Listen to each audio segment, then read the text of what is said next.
भाई मु आसी गली। तू गोटा पिला आसी राखी पूर्णिमा 10टा बजलानी तू आसु नहीं भाई हॉस्टल छुट्टी दउनंती मु कोन करबी कोनी।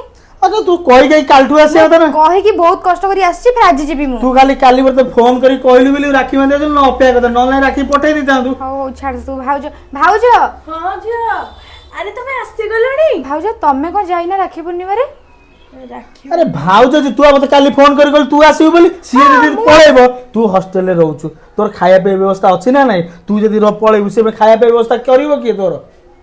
भाई तो हाथ रे जेमती मु राखी बांधुची सेमती से तांको भाई को हाथ राखी बांधिबे कि नहीं। अरे तू भाबिया दरकार से बाकी आसीबा सब वर्ष बांधुची ता भाई कथि कि तापर बासा आइ जरा दार राखी पने को जेमिति तू मो पे अपेक्षा करथिलु तांको भाई तांको भाई भी अपेक्षा करथिबे तो तांको जीवा दरकार। भाउज तमे चलो आमे मिसिक सब जीवा तमे राखी बांधिबो मते हॉस्टल रे छाडी की तमे आसीबो चलो। चल से दिन पर आसी जिद्दी करी कहलानी चल जीवा तार मो राखी बांधिया कामटा सारदे जीवा हला जा थाली डाण बांधले जीवा खोजी जाई थीले खोजी आईबी भांगी जाई थीले।